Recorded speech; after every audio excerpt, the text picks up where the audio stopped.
So let's go over deleting lines and surfaces in SketchUp. There are a couple of ways we can do this. One is while we are in our select tool, I can select lines, hit delete on my keyboard, and it will delete the line and any surface connected with it. Here I can select surfaces and delete those. I can also select multiple surfaces by holding down Shift, and then I can delete those at the same time. And then here, just by selecting and hitting delete on my keyboard, I can remove those. So let me Control Z, undo all that. And let me use my eraser tool. With the eraser tool, I can select intersections and it will delete all the lines and surfaces in that intersection.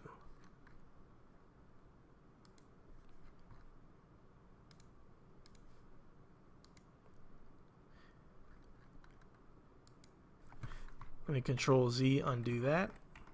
And one other way we can erase objects is with the eraser tool, hold down left click and drag, and anything it will come in contact with, once I release the button, will be deleted. So there you have some quick ways of deleting objects in your model. Now before we get any further, let's go over our autosave settings for SketchUp. In your Windows tab, select Preferences. In Preferences, under General, you will see Create Backup, and make sure Create Backup is checked, and also Autosave. Here we see that it is set to save every 5 minutes. I'm going to go ahead and leave it there and click OK. Go ahead and give your file a name and click Save. SketchUp will create backup files as long as you have saved your file at least once. So remember to save your file. Now let's go over the scale command. Before I can scale an object, first I must have it selected.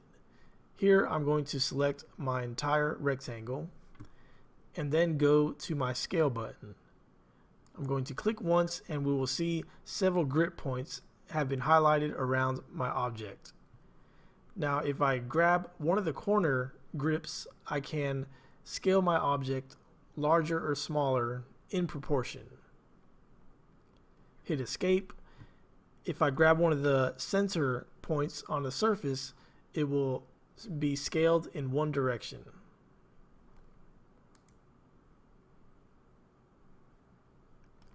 If I grab one of the grips on an edge, I can scale it in multiple directions.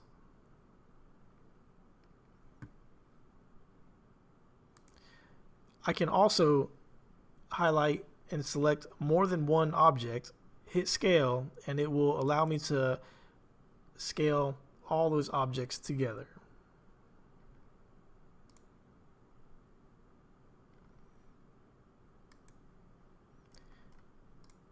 I can also select a surface and it will scale this and adjust the adjacent surfaces accordingly.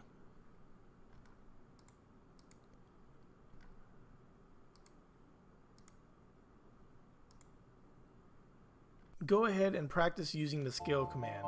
When you're through, let's move on to the next lesson.